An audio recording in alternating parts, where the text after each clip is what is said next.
what happens to the soul after one passes away on this planet. An article I read where this yogi says, "Oh, is that so?"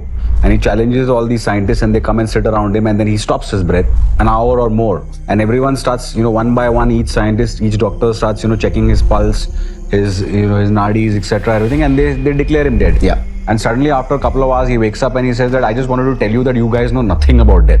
Death is not a full stop. Death is a comma. Some things, are not as easy to explain as to experience. They are not modern scientific. They're not, which is why the science is happy that it ends. That's it.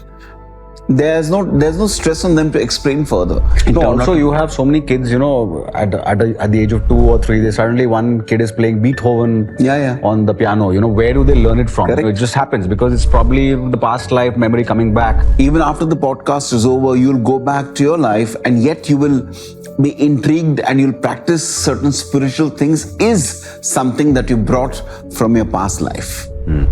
So what if somebody passes away in a very remote place with or without a family, who he may not have somebody to do his last rites? Then what? Somebody passes on suddenly in a different place but has got relatives who are aware of that. They can't get the body, for example, but they can always remotely, if I can use that word, they can always do the rituals that are required to be done in absentia.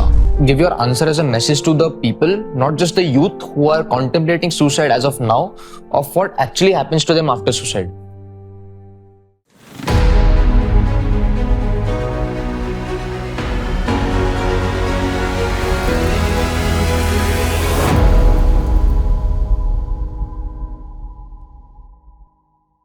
Namaste and welcome to this episode of the Oddcast Show. Modern science has a lot of answers to everyday life, but it stops when death occurs. Modern science has got no knowledge or no knowing about what happens to the soul after death. Whereas our Indian spirituality or Bharatiya spirituality and our Sanatan Dharma talks a lot about what happens to the soul after death. There are concepts of reincarnation, rebirth. There are so many things that they discuss about what happens after death, and there are so many rituals that we perform when a person passes away in our families. To discuss why we do this and what is the significance of all this, we're joined by Mayur Kalbag ji again. Namaste, sir. Namaste. How are you? Welcome to the show again. Kunal. Nice to be here back with all of you. And there's so many questions I have about death. Like I mentioned, modern science stops once death occurs. But our spirituality actually gives us a lot of answers and clues and a lot of, thought as to what happens to the soul after one passes away on this planet. So I just want to talk to you about that and, just want to understand from you that, why is this so logical? Because it makes so much of logical sense to me. Great. Firstly, let me say thank you for inviting me to the Oddcast, and also to awaken a very beautifully, intriguingly odd topic called death. And I hope that this question about death lives on, if you know what I'm saying. Yeah, absolutely. I also see Suved with us, and Suved is a youngster. You're part of the youth. And today, a lot of youngsters, I believe, need to know, not just fear death, but need to know and understand what is mrityu. I'm also somebody who's very intrigued by it, and therefore I kind of agree with you that modern science has reached a point to understand death as the completion of a person's life, after which that person stops breathing, his organs stop working. And the faith that I represent, I'm a proud Hindu, and from where I come from, and even from a spiritual perspective, going across religions, my take on this is that symbolically, death is the end of something, and it opens it itself up to a new beginning. I'm not even talking about people. I'm talking about as casual, as simple as skin. We even use the word dead skin. And it's true that we also have our skin, the outer layer of the skin dying for the new skin to come.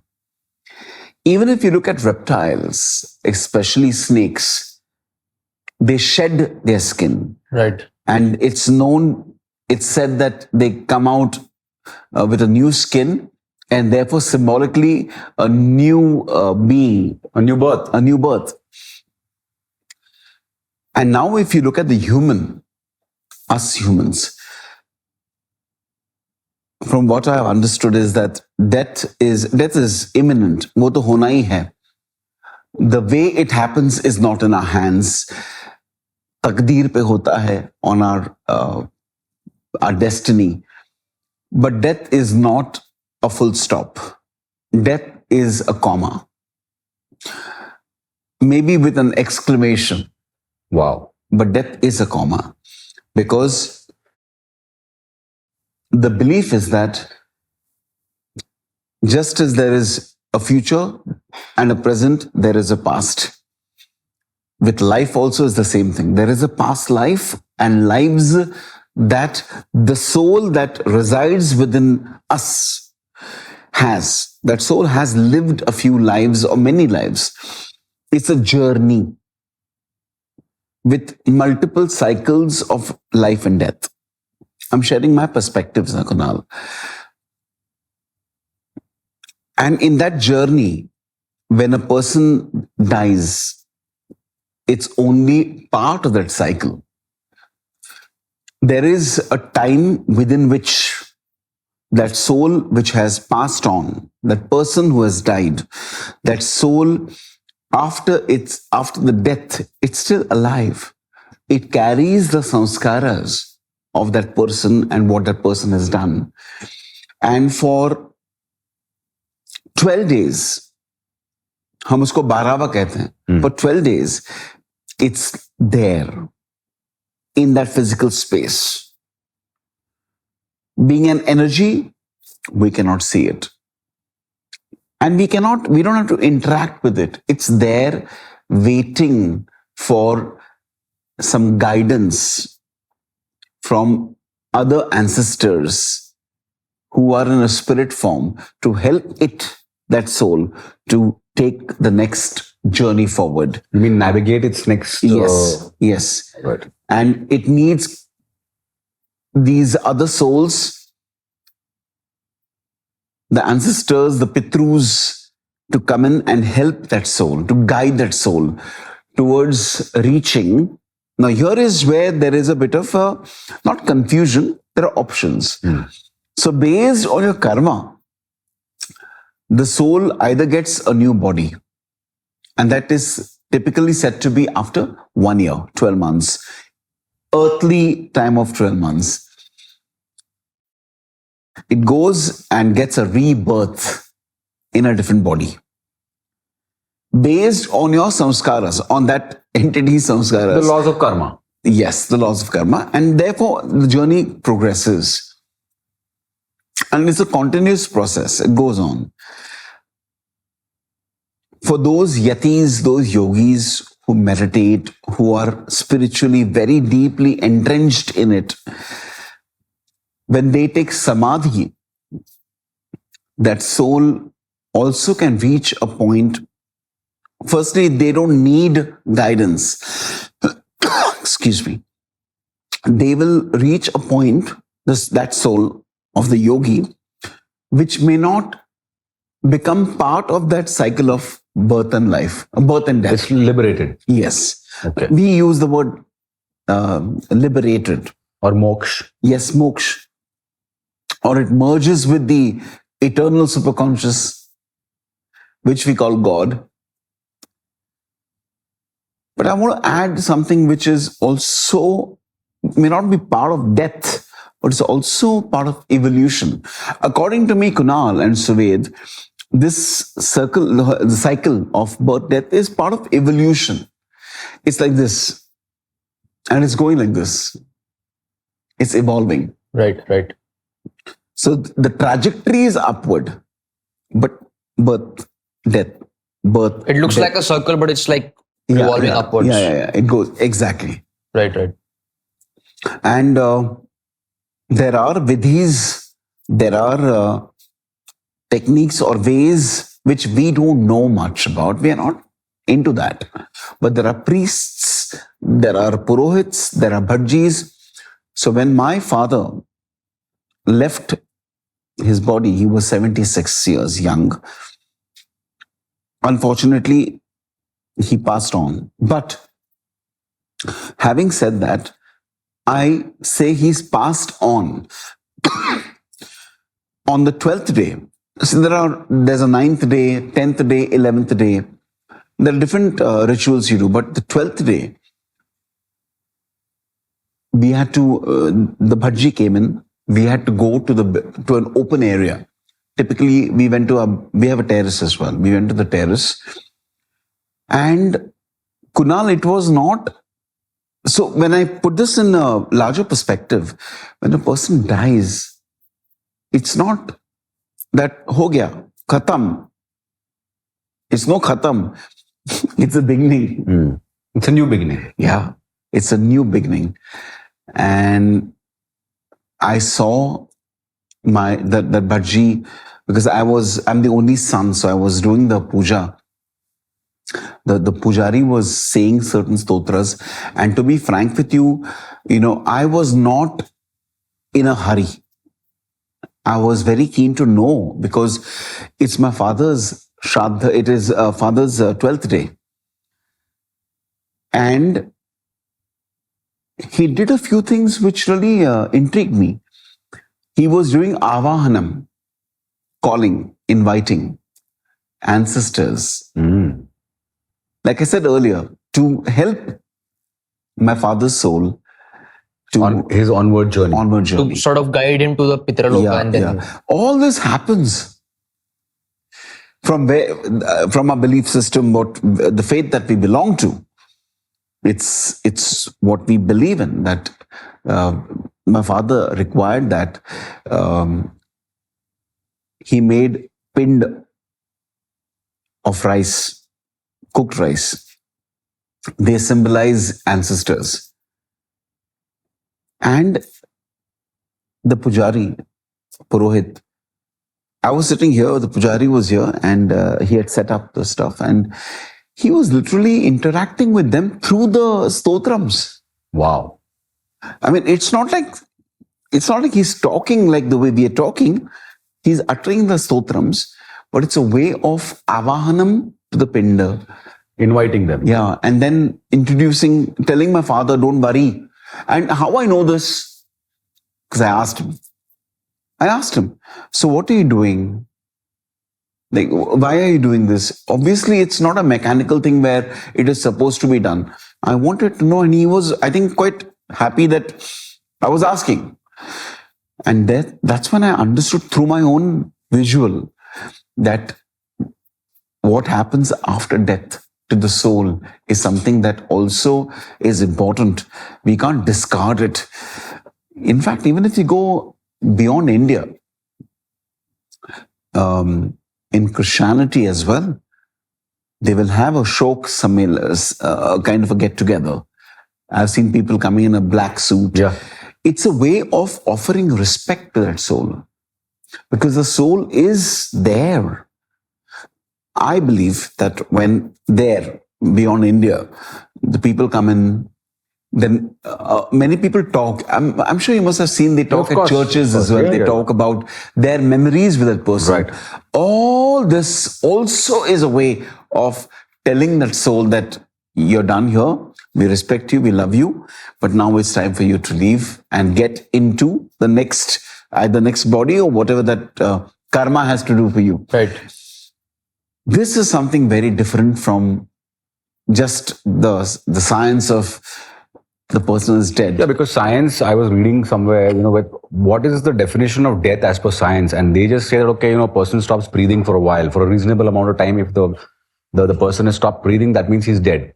Now, there's an article I read where this yogi says, "Oh, is that so?" And he challenges all these scientists, and they come and sit around him, and then he stops his breath, like he holds it for like an hour or more. Yeah. And everyone starts, one by one, each scientist, each doctor starts, checking his pulse, his nadis, etc., everything, and they declare him dead. Yeah. And suddenly, after a couple of hours, he wakes up and he says that I just wanted to tell you that you guys know nothing about death. True.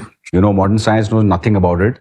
And that's why I'm so intrigued by this whole process, because the way they say it, that the soul chooses its womb, it chooses which mother it wants to be born to, it has its own vasanas, it has its own desires, Correct. Then it goes through the cycle, then it passes away. Then again, it's passed on, like you said. True. Then it goes into another karmic cycle.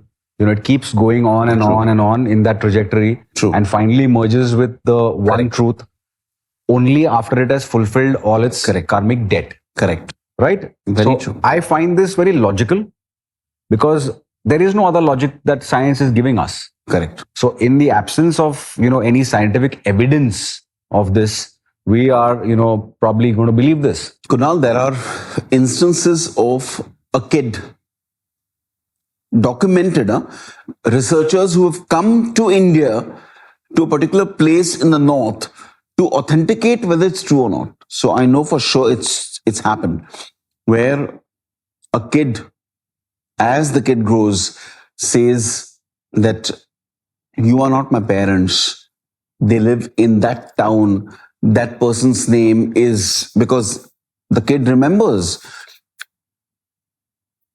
Chunni Lal is my father's, that person's name, he's my father, his name is this, he has a tailor shop.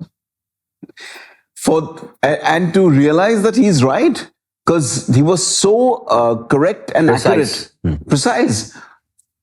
No, also, you have so many kids, at the age of 2 or 3, suddenly one kid is playing Beethoven on the piano. Where do they learn it from? Correct. It just happens because it's probably the past life memory coming back is what I have read. Even right now, the fact that you and Suved, your son, and Mayur here, we are talking about all this.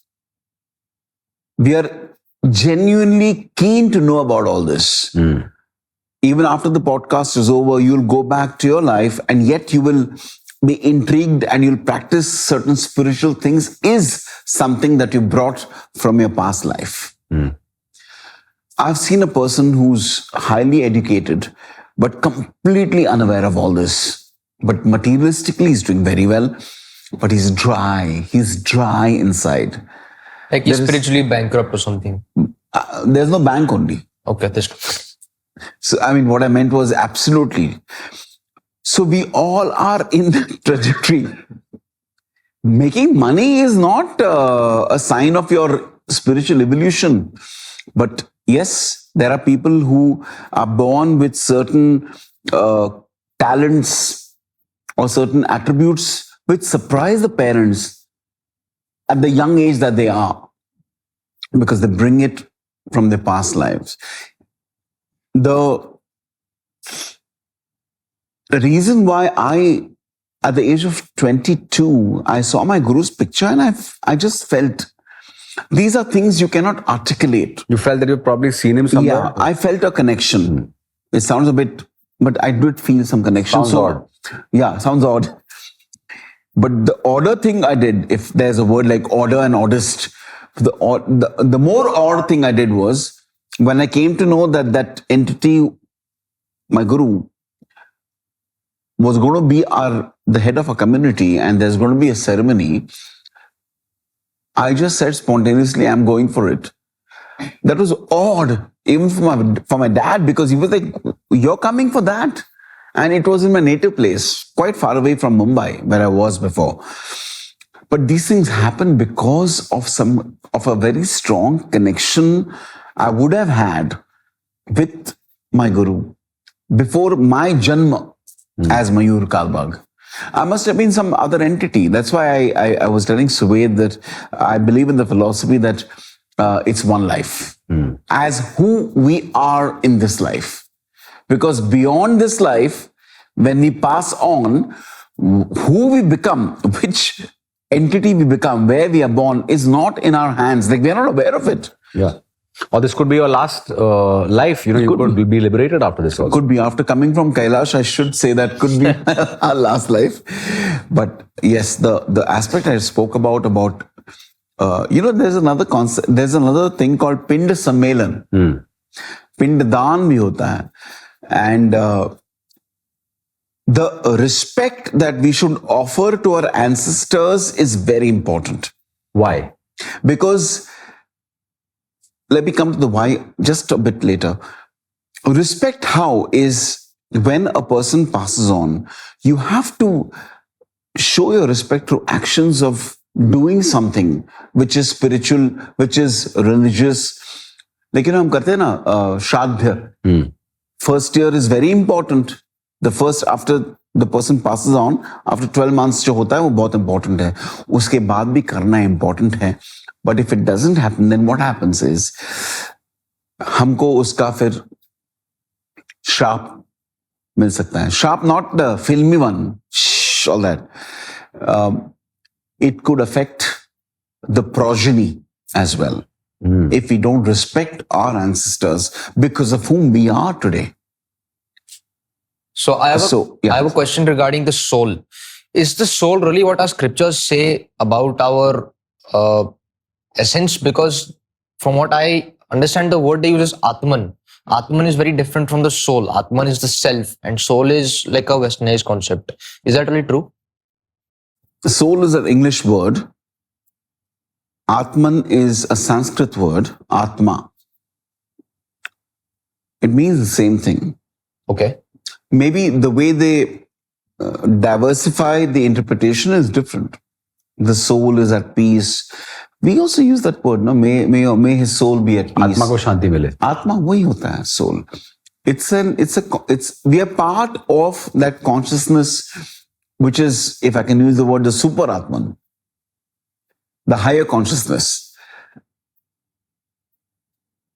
If you see the particles of, when you go close to the bulb, you see that there are those particles of light, maybe dust particles.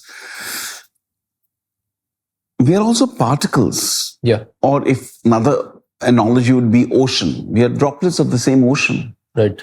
So though we are droplets and we're going here and there, but ultimately we have to come back to the ocean.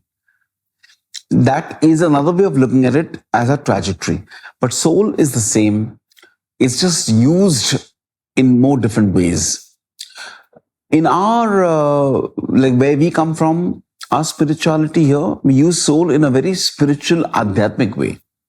Atma ko shanti mile. There's a lot of strength in that. But as I was saying that even our ancestors need that shanti.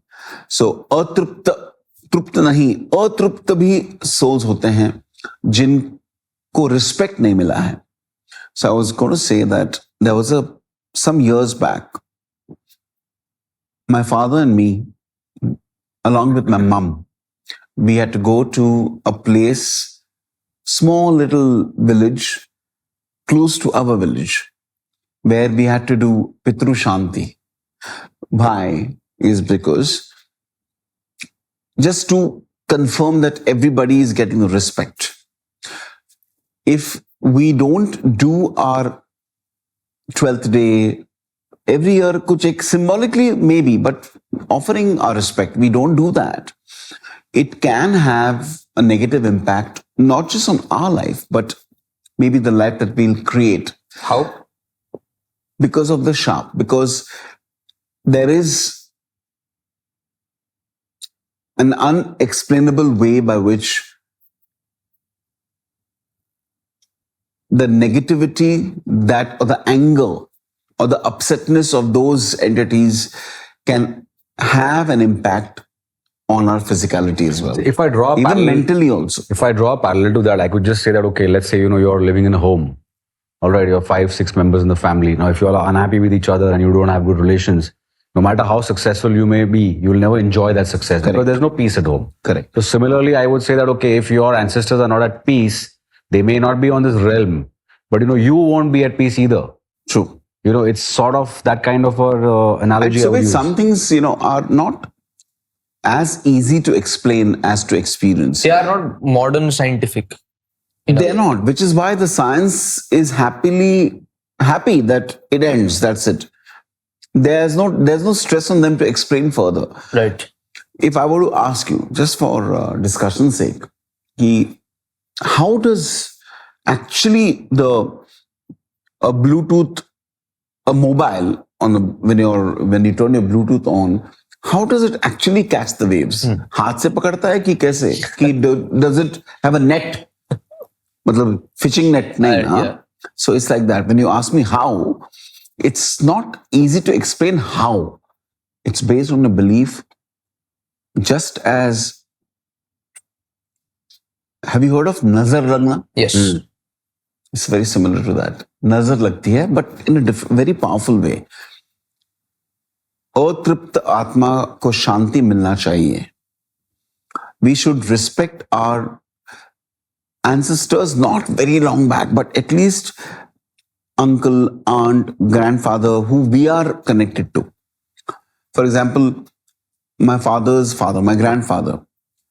We should at least light a diya every year on the day that grandfather passed on and pray for blessings. It helps a lot. But can't we explain that some entity is going to say, you can't scientifically prove it in a lab in a test tube, right? Yes. Just like you can't show how the wave is being caught. Yeah, nobody can see air, but it exists. Correct. Can you show me or tell me how does electricity look? You can't, but it's there. It's getting generated. It powers the world. You can show it through light.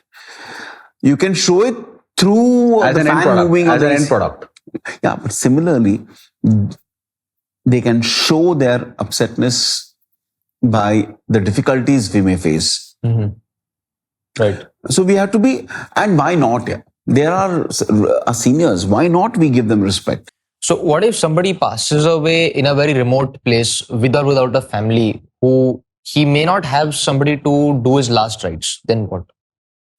Then what is important is that suppose that somebody passes on suddenly in a different place, but has got relatives who are aware of that.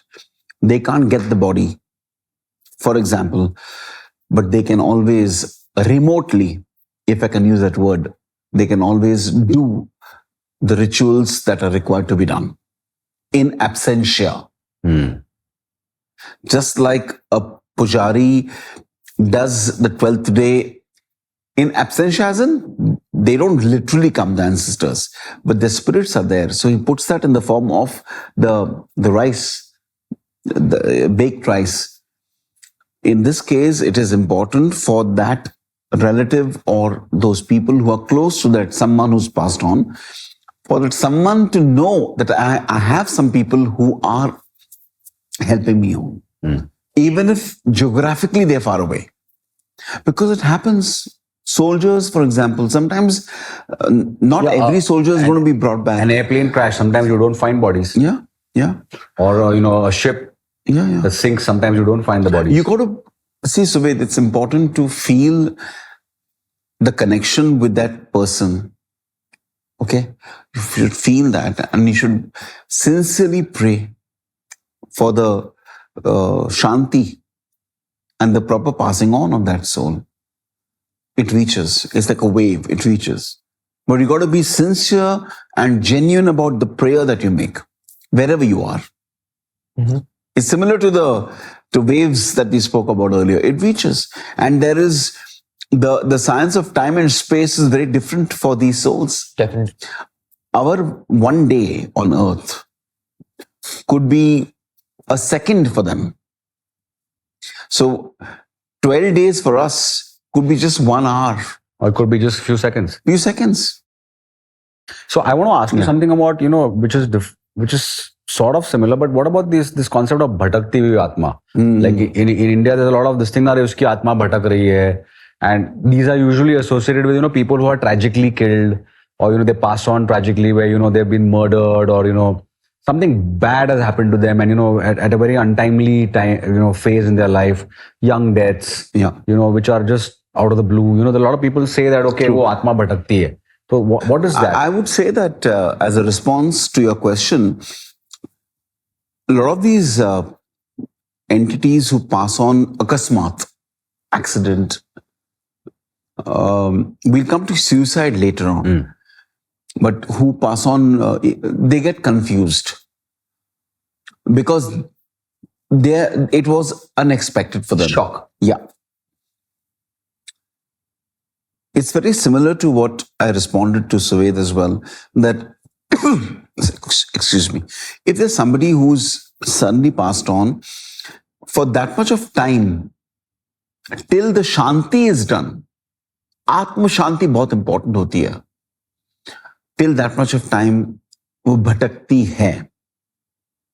You call them ghosts, you call them entities, you call them spirits. You call it nowadays, the happening word is paranormal, beyond normal. Hota hai. But having said that, I personally don't believe that entities such as these are evil and conniving. They're just confused. They're confused. And it's also what my belief is, based on a little bit of reading I've done, is that normally we don't clash. There could be right now a confused entity here. It doesn't know we are here. We obviously don't know it's there. But there are anomalies where there could be a bit of crossing, overlapping as well. Having said that, there are some entities where the confusional state goes on for a long time. You mean you're talking about, just say, a bhatakti hui atma enters someone's body and the crossover is there, and that happens. Ki, Arey, mein to bhoot aa gaya, ya pret aa gaya, ya he's possessed. Like the exorcist. Like then you get an exorcism done. Exactly. That exorcism is part of the Shanti that I was talking about. Is it real? Yes. Because there are temples in India but also. 99%, I'm not sure. 1% is real. Okay. Sorry, you're saying something about temples? I'm saying there are a lot of temples in India also, where in the north, etc., where I've heard that, they remove the spirits like an exorcism. Yes. I don't know what the Hindi word is for. Yes. But they call it, उसमें से वो उसमें भूत आ गया तो वो भूत उतार रहे हैं या भूत निकाल रहे हैं. So let me say something. The bhoot or the entities, they're confused, yes, but they are energies. Okay? Like we are also energies. They are energies without the body. They're waiting for the body. But in that time, they can feed on weak energies. Especially those who are living in fear, who are meek, shy. They feed as in they sustain themselves on the existence of these meek people. They become stronger to an extent where they can then possess the weak entities. That is when you'll find some people, they behave differently. I don't know, in Marathi we say angavareta, angamadhyala. They behave differently, scary as well sometimes. This is one thing. The other is such entities can be manipulated by tantrics. I talked about no clashing and no overlapping. Some people have, they know the way to purposefully get hold of the spirits, catch hold of the spirits. And then tell them what to do. Yeah. Now, Aghor Tantra, Aghor science is huge. Very, very interesting science. Aghoris are not into that. They use it only to do Shiva Prapti. Shiva Tattva ko prapt karne ki ichha hoti hai unki. But they learn. There's always that one or two who want to misuse it, right? Unfortunately, there are only one or two who will not misuse. Oh, sorry, yeah. Actually, we are in Ghor Kalyug. Ghor Kalyug. We need to go to Ghor Kalyug. Kya baat hai? It's true. But there are people who can manipulate that. It's like a knife, you can use it to cut vegetables or whatever. So these people can misuse that and they can, wo chhod dete hain. I know of, for sure, I know of a girl, a lady, a good friend of mine. it also originates from jealousy. They go to the tantric, and because they can't, for some reason, black magic. Yeah. Again, it's a word, but what I mean is they can even use spirits to follow and attach itself to a particular entity. So this lady started experiencing paranormal things too, and it was meant to scare her so that she leaves the house, so that the house goes into their name, that other person's name. Itna planning मैंने कभी किया नहीं भाई, but it was done. That lady also started getting small but quite visible disease aspects, like, fever aane ka, she wouldn't feel like going to work. It affected her. Interestingly, they didn't fall to that, but she got transferred, or rather she went to the US. There too, she experienced and began to experience paranormal things. Now, whether she's speaking the truth or whether it's her own hallucination, I don't know. Story, yeah. But there are many like these. No, I've heard a lot about this. Yeah. So I'd like to take you back, before we go into this topic, to the part of death. There's a very popular ghat where they cremate bodies called the Manikarnika Ghat. Yeah. And it said that only if somebody does lifetimes worth of karma are they worthy to get their body cremated over there. What is so special about that ghat? See, I was just there at Manikarnika Ghat just a month ago. Okay. And it's in Kashi. Yeah. Kashi is supposed to be the epicenter of purity and ancient spirituality. Kashi is a kshetra where Mahadev also has his presence. So when you go as a person who's passed on, when your body is taken there and you're cremated, then that soul is supposed to get a good birth ahead. It's a very positively karmic place. Your negative karmas will reduce, will get burnt away. You will have an opportunity to be born in a much better human form, which is why they say that it's great to be cremated. It's good to be, if you pass on, it's good to be cremated there. That is the whole logic behind it. But to be taken there, we need our good karmas as well. Right. Okay. And what most people think about this whole cycle, the karma siddhanta, the karmic cycle of birth, rebirth, death, is that everything happens because of karma. But I do believe that even desires do play a role, because the fact that you're coming back to the planet means you have certain desires to fulfill. Now, for example, if you take somebody who's a foodie, people say that it could have been in the previous life that person maybe couldn't afford the kind of food that they're eating now. Maybe they had diseases or they were fat or something that they couldn't eat. Also, they were poor. Is that true? Do desires really have a role to play in this? Yes, they do. They have a very important role. Depends upon whatever the desires are. You may have a desire to do more seva for people. A desire is a want, an aspiration to do something good, very good, excellent, or evil as well. It creates that hunger in the soul to come back again, so as to be able to do that. That vasana. Yeah. Vasana hai. Haan. And it's a good thing you brought out. Vasana is not only about sex. Vasana is something, it's a bit carnivorous. It's not very pure, but it's both ways. I mean, you can have any type of want or urge to do something. It's very difficult to reach a point of no desire. Difficult for many of us. Yeah. But if you speak to yogis, like I met a few in the Himalayas, they are very different in the way they look at life. They are there only for that purpose, after which they will take samadhi. I know for sure there are yogis who have learnt the technique of samadhi, Ichchamaran. Why?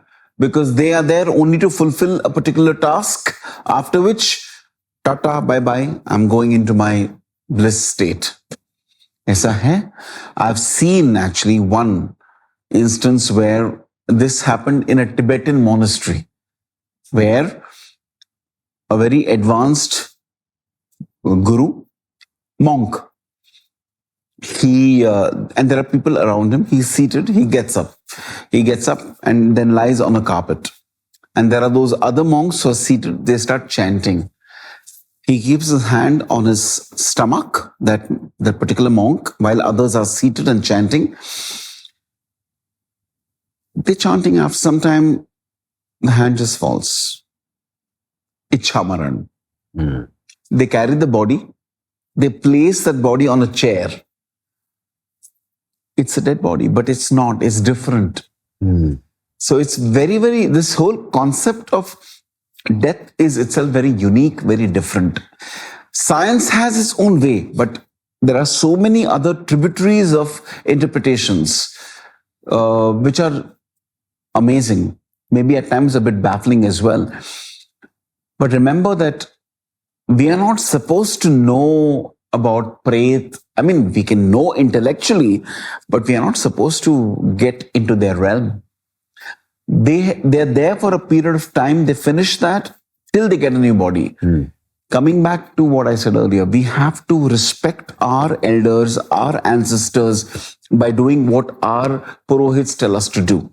And it's very important, because their absence of Shanti can have effects which are not very positive on us. Mentally also it can affect us. So as we were talking initially in the beginning of this podcast, what are the kind of vidhis that we do, and why are they only 12 days? Why not 14 days? Why not 20 days? What's the significance and the logic behind this? If you could quickly It's based, sure. It's based on the way our ancestral rituals were constructed based on timelines. It was understood that the soul needs the guidance. It'll be there for a few number of days. Those days, based on what activities we do, it'll take around 12 days. Okay. The 12th day is important, probably the most important, because that is the day when you call the Pitrus, the puja is done. It is a kind of a farewell to the soul, where the Pitrus, the ancestors, will take the soul to a different realm.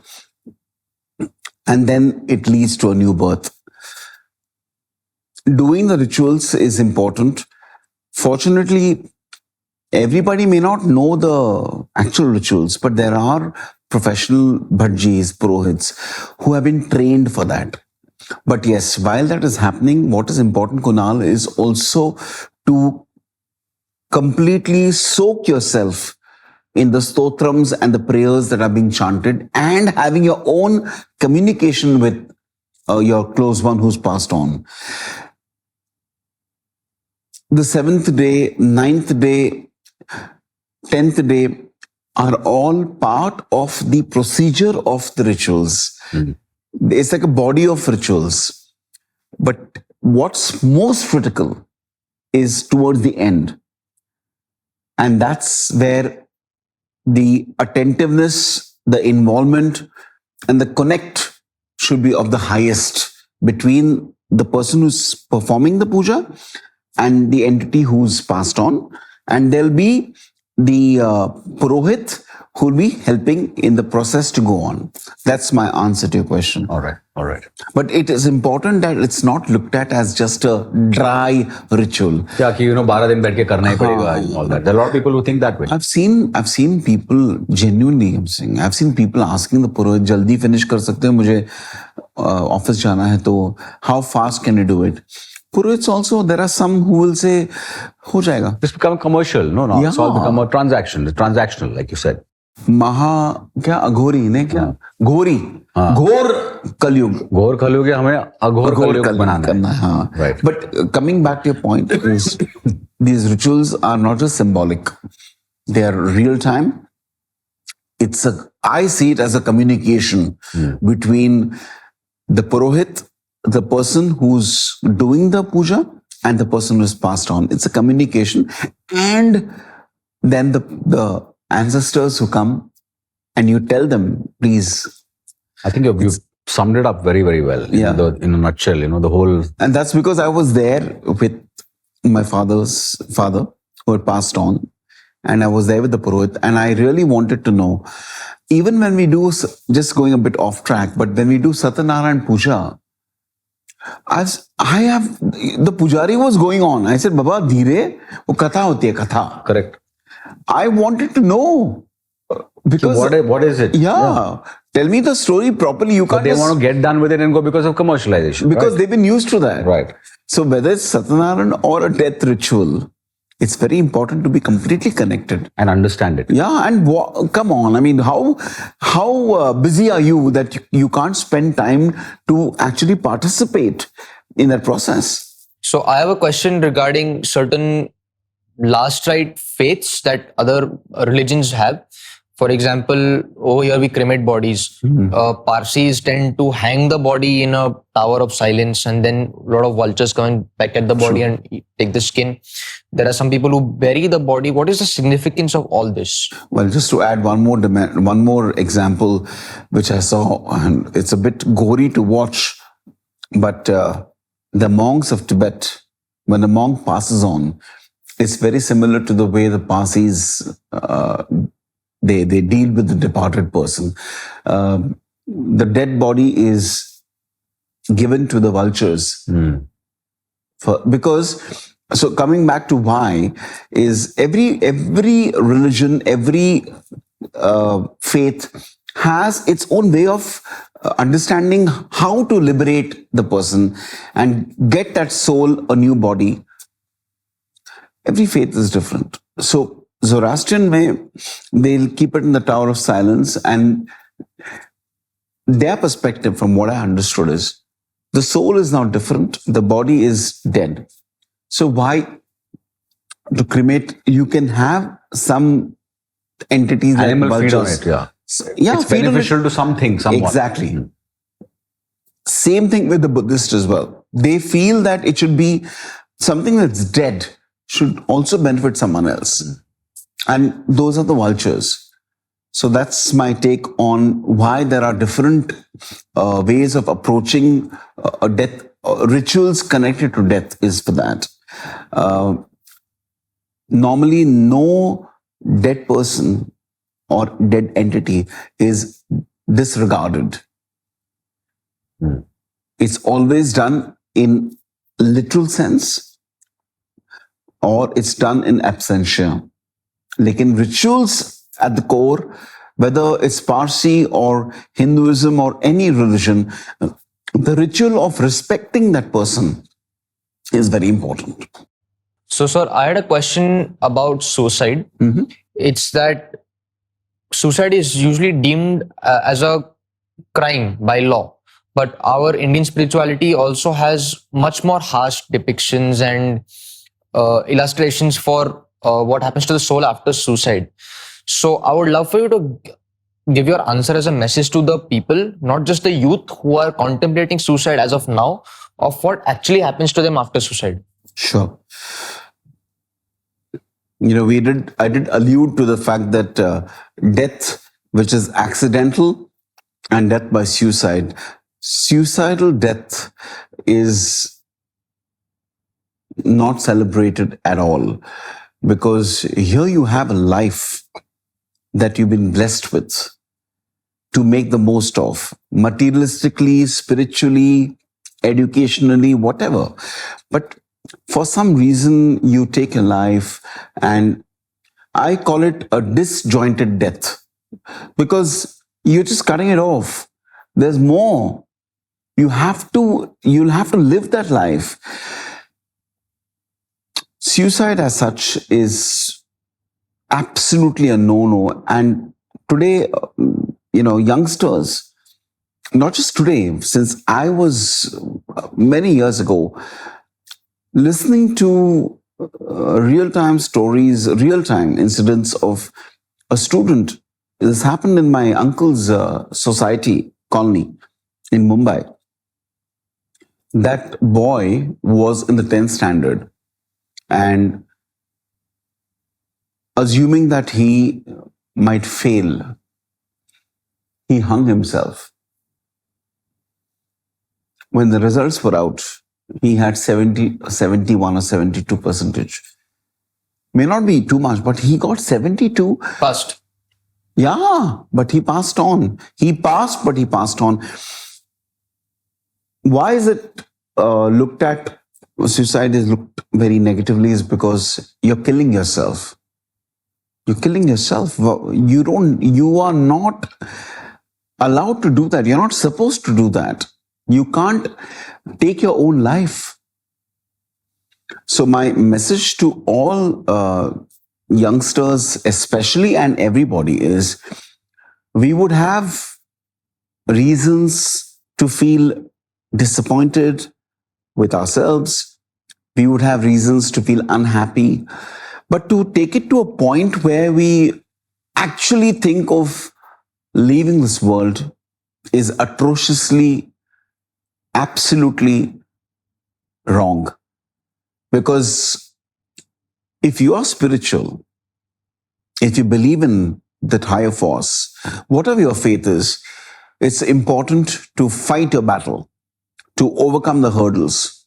There are enough avenues. There are enough avenues for us to avail of. There are centers today in Mumbai, and I'm sure in other cities, which help students if they're going through depression. I have met a person who took pesticide. He survived.